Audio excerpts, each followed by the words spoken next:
Welcome, beautiful souls, to another episode of Pain to Power, empowering you to heal from trauma, loss, and emotional wounds. Today's guest is Sarah Dawkins, a holistic health coach, keynote speaker, and author with over 20 years of experience as a registered nurse. Sarah's personal healing journey from chronic illness and emotional despair led her to leave the conventional medical role model behind and embrace natural self-healing approaches. She empowers people to uncover and address the root causes of their health challenges through integrative mind-body-spirit methods. Sarah is the author of the inspiring book, Heal Yourself, featuring over 70 real-life healing stories, and hosts the popular Heal Yourself with Sarah Dawkins podcast. Her mission is to help others reclaim their vitality and live fully by trusting the body's innate ability to heal. Welcome, Sarah Dawkins. Thank you, Jill. That was a fabulous introduction. Well, I'm glad. What inspired your shift from nursing to holistic health coaching? Well, that was a journey. So while we moved to America from the UK to experience life out there, and we went forever with green cards. And I was literally 4 years post-qualifying, working in America, and one of my nurse colleagues questioned my use of pharmaceuticals at home, which shocked me because that's all I knew. My mum was a nurse, so I was raised in that medical model. When you're sick, you go to the doctors, you get a diagnosis and a pill, and you heal, in air quotes, as if that was my belief. So because she challenged me, I went home and started researching on the internet, reading books, reading literature, doing what I could to find out, why would she say something like that?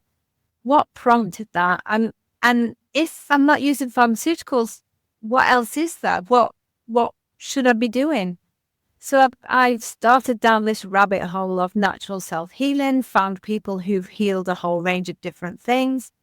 But being raised in that medical model, I only looked at the physical things that I could do because my view was still very limited. So I started working with nutrition, hydration, sleep, and exercise. And in making those small tweaks, I healed acid reflux, eczema, and psoriasis in about a month. So now I'm seeing tangible results because I wasn't sure if I actually believed what I was reading. I've seen what we do in the hospital, and I'm reading about people who've healed, but I don't know these people, thinking, is this really true? So after I started seeing the tangible results in myself, I'm like, well, maybe there is something in that. Maybe I can do more. Maybe I can heal, because I had other chronic health problems. So that kick-started my journey, but I still stayed a nurse because that's who I identified as, Sarah the nurse. And that's all I ever wanted to be. But then as the years went on and the more healing that I did and the more chronic illnesses and health problems I healed, I was really struggling to live those two lives as nurse with doctors and pills and patients going through procedures at work versus at home, living a more healthier lifestyle with natural supplements, changing the way I ate a little bit, and seeing more tangible results in my own healing. So after a long dark night of the soul, I went through 3 years of a dark, dark depression and became suicidal because I was so conflicted in my living those two lives separately. I thought, I just cannot stay in the hospital doing what I'm doing. So that led me to stepping outside. But I became a nurse entrepreneur because I was still Sarah the nurse. I couldn't shift out of that identity. So when I stepped outside the hospital and became an entrepreneur, I started subcontracting for big companies doing clinical work, doing medical legal work, doing DNA work, and doing training for mandatory updates in hospitals and care homes. But I was no longer in that actual hospital with the patients giving out the pills. So that helped me be more aligned with who I was becoming, but I was still a registered nurse and I had to sign that register every year. And it was in 2016, I thought, I need to train it as a coach to help people to understand what I have now come to understand as a different way of living, a different way of seeing the world, and actually truly understanding healing. So it was through my training as a coach that I truly felt aligned with the work that I feel that I'm here to do. Isn't it so nice when you get to that point where you truly feel like you're living your purpose? Yes, absolutely. Yeah. So how do you define transformative wellness and why is it central to your work? For me, transformative wellness it's a holistic approach. That's why I run with the holistic health coach. It's mind, body, soul. And to have that transformation, we have to incorporate everything because we are a holistic being. We're not just a mind or a body or a soul. We are all three together. And if you look at Western medicine, they've separated us out even further. So we've got a cardiologist, a pulmonologist, a dermatologist, an oncologist, a hematologist. And all our systems and organs are all separated out. But we're not separate. Every part of us is connected to every other part. Every system is intertwined.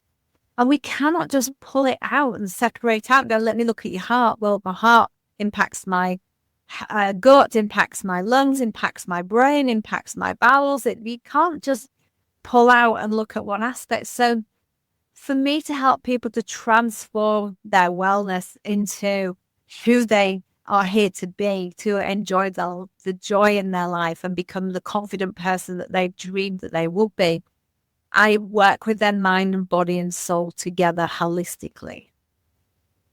I totally agree with everything that you've said. You know, it's funny when you talk about the body being whole, and I'm sure that our listeners can agree with this. Like, you ever have like an itch on one side of your body and you have a little pain on the other at the same time? That just kind of shows you that everything is all connected. It's not separate. So why they think they have to, farm it out to different doctors, actually I know why, because it's a big money maker. Yeah, I think that we are, like you said, all connected. So can you share some powerful self-healing stories from your book, Heal Yourself? Yes. One that I really love to share because it's quite profound is multiple sclerosis. And the healer in my book was in a wheelchair. He got to the point where he was in a wheelchair, he was very weak. And his brother took him to a doctor's appointment. And they saw the doctor go on Google and look for treatments for multiple sclerosis. And they both had this breakthrough going, wow, if the doctor can do that, so can we. So they went away and started. They'd also read the book, The Secret, about mindset manifestation. So they started looking at what they were eating, and he went to the gym and started initially just on a static cycle. He said his legs were burning, really burning with the pain. But he said he kept on because he understood how powerful his mind was. And now he's a successful business owner, bodybuilder. He's huge. His body is huge. He's married. He's had children. And his latest MRI to check the multiple sclerosis lesions in his brain has shown us not a single lesion in his brain. He has totally healed all those lesions.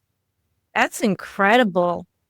Yes. And that's so powerful because it's just the simple use of the internet to find the information. And if the doctor's doing that, if he's had all that training, and he's still going on the internet going, what can I do for multiple sclerosis? He's like, well, I can do that. Yeah, so and it doesn't cost you $1 million. Exactly, especially in America. Yeah. What advice do you have for people struggling with chronic health issues that feel like they're stuck? Yeah, and I was one of those with eczema, psoriasis, chronic joint pain, PTSD, and then depression that went on for 3 years. So I feel you, I see you, I hear you. And for a lot of people, that's all they need is to be felt, seen, and heard without being judged, without people offering their opinions, without people trying to fix them in air quotes because they don't need fixing. So if you feel stuck, ask yourself, and this can be challenging and triggering, how am I benefiting from my symptoms? Because our symptoms come from our subconscious mind, unless there's a trauma, obviously. But our symptoms, chronic fatigue, joint pains, skin problems, our subconscious mind is throwing those symptoms out as messages. And it's trying to speak to us through our symptoms. And it's up to us to decipher those messages. And this is the work I do with clients. What's the message that your body's trying to say? Let's not take a pill and quieten those symptoms. Let's sit with them and really feel them and hear them. Because sometimes it's saying, I'm tired and I don't want to go to that family get together. I don't want to have to do that. I don't want to be responsible for that. And the pain is just a way of saying, I feel burdened. My body's burdened.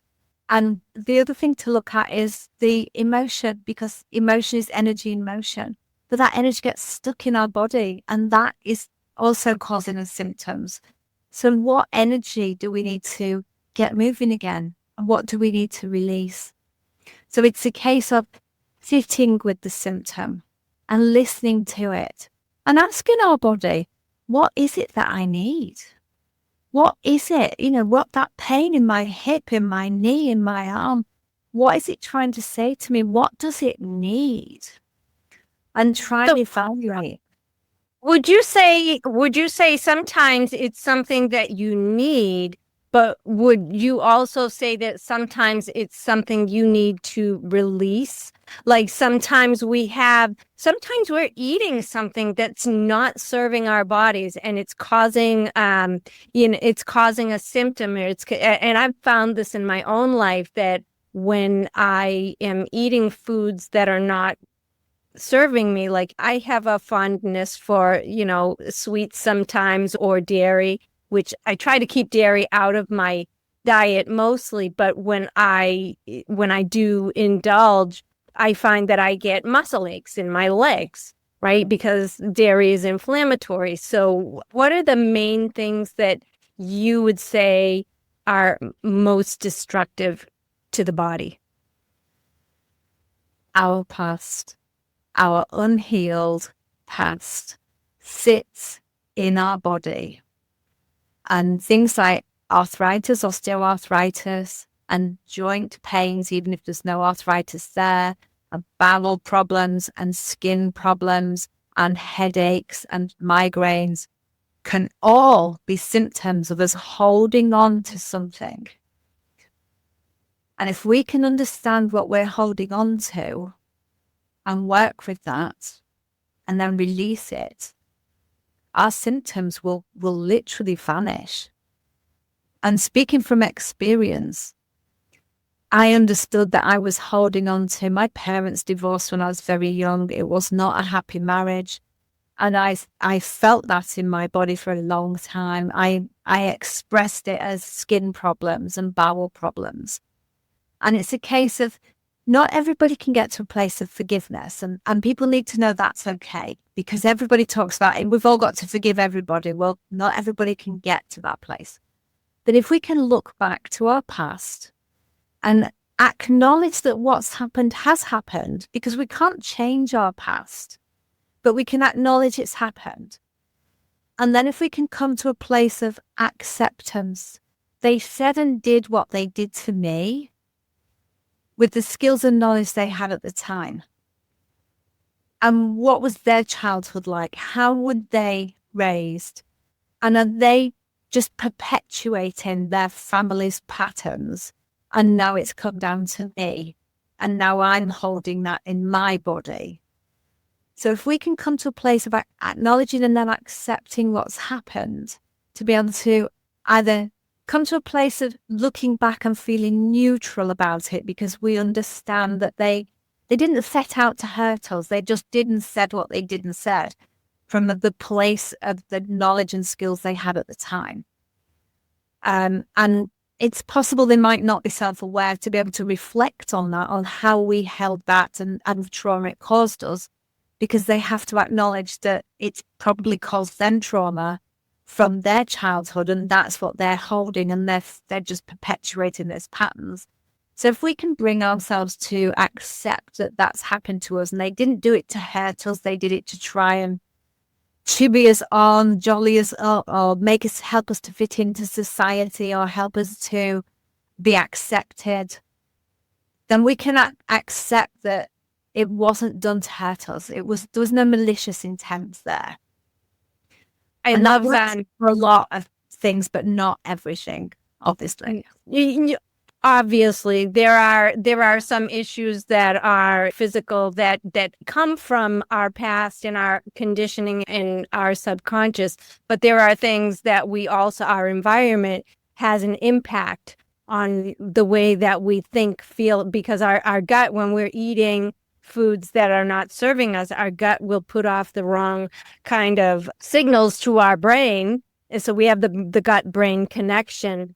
So what kind of foods would you say are the most damaging to that gut-brain connection?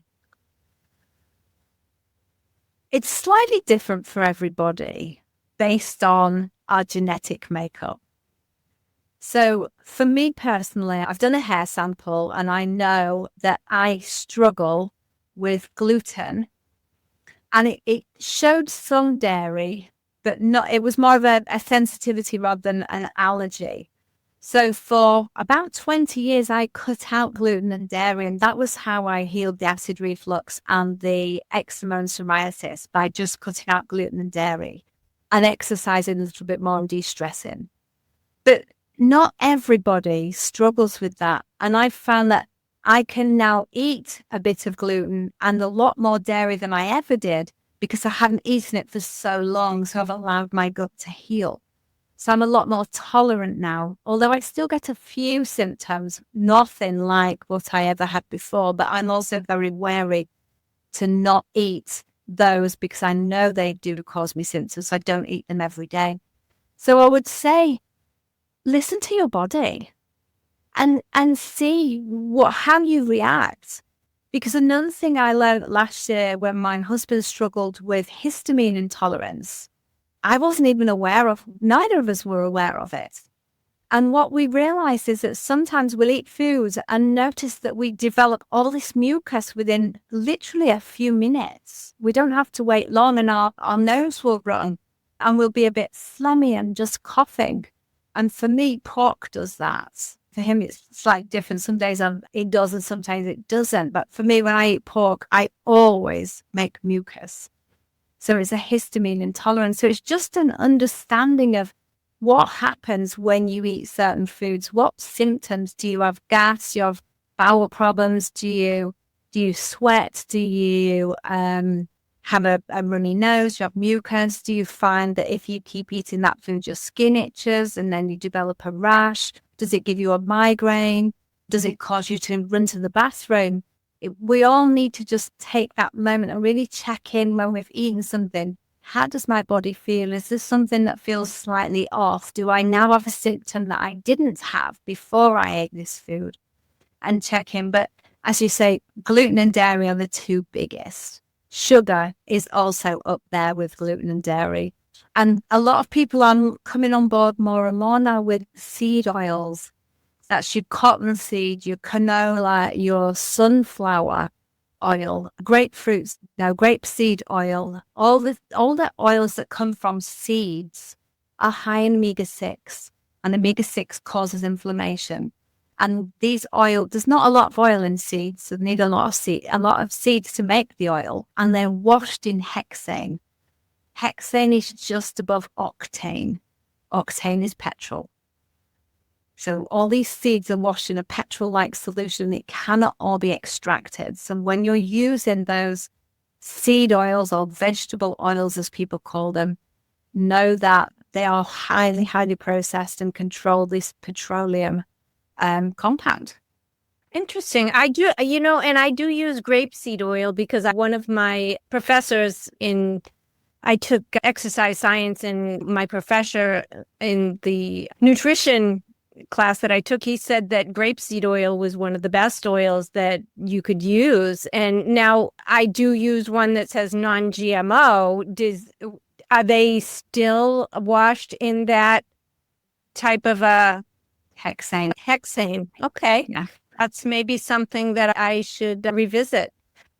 So the only oils I would recommend are coconut oil and olive oil, extra virgin olive oil.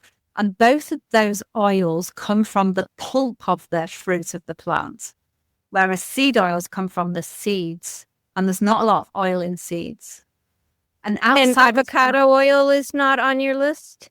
avocado oil would be, first of all, I would recommend saturated fat, so fat from an animal, then coconut oil and extra virgin olive oil together. They're both really good oils. And then under that, I would go to avocado oil. Okay. So what practices or daily habits do you recommend for vibrant health and wellness? I would say get outside in nature every day. Walking is the most underutilized exercise. And for the majority of people, we can all walk. If you can walk out in green space, you've got all those beautiful negative ions. You've got the beauty of the surroundings around you. You've got the wonderful smells of nature. And if you can take your shoes and socks off and get your feet on the ground and really ground yourself. And that experience in itself is just so good for health. It clears the mind. The walking is great exercise for the whole body and the mind. And nature nourishes our souls. Oh, absolutely. I walk every day, even so I'm in New England, so we get cold here. So sometimes in the winter, it can get to be like, 10 degrees and I still go out for a walk and I gear up. I have a neoprene face mask because my nose is a little pointy. It gets cold on the end. But I put on a neoprene face mask, a nice warm jacket, and I put things on my shoes so I don't slip. But I really feel the need to be outside every day, smelling the fresh air. And honestly, I am rarely ever sick. I can't remember the last time I'd been sick, and I really attribute it to the fact that I get outside every day. I exercise every day. I meditate on a daily basis. And I think those are the practices that help me along the way. Yeah, and just to talk about meditation as well, a lot of people, and me included when I first started it, thought of meditation as cross-legged, with the mudras in your fingers and the om. But actually we can meditate being mindful when we're out in nature walking, just being in that moment, in that space. So as a meditation practice, you can use being outside in nature as well as sitting quiet and peacefully wherever you choose. It's about your mind, isn't it? Yeah, and it's about giving your mind the space to just be, because we have so much coming at us from all different directions, the pinging on the phone, the dinging on the computer of your emails, that it feels like it's constant barragement of outside sources. And if we just allow ourselves some moments of peace during the day, it gives us that capability to be more present and competent for those that we serve. Absolutely. Yes. And it's so easy to do as well. Yeah. What future projects or directions excite you for your platform in this message? I am in the process of writing a second book. Congratulations. Thank you. It's about people's perceptions of empathy. And it stemmed from a conversation I had with my husband last year, because it transpired that we both saw empathy as something totally different. I'm like, well, if we see it so different from each other, how do other people see it? I mean, we can read about what it is on the internet. Empathy is blah, blah, blah. But then it's like the different forms of empathy. There's quite a few. And then there's quite a few more that other people, how they see it, how they define it. And so I thought it's a great subject. And actually, if I can get people talking about empathy and bring more empathy into the world around us, it can only help make the world a better place. Absolutely. I am an empath, so I feel and take on other people's feelings a lot. And sometimes it gets overwhelming in a crowded room. It can be overwhelming at times. But I think empathy is a very good topic to get into with people, to have people understand. We're all empaths, and some people are just more sensitive than others. So I think that's a really good topic to bring out into the open. And where can people find you and find out more about you? Thank you. If you go to my website, www.sarahdawkins.com, my books, my podcast, my socials, my email, everything's on there. Wonderful. Well, I am so grateful for your time today, for sharing your wisdom and your knowledge. And I look forward to connecting with you more again in the future. Thank you, Jill. I appreciate your time too. Thank you. If today's conversation spoke to you, please take a moment to like this episode, subscribe to the channel, and share it with someone who could use a little more health and healing in their life. Your support helps me keep creating meaningful conversations like this one, and make sure you don't miss any of the empowering content we have coming up. Until next time, stay open, stay loving, and stay empowered.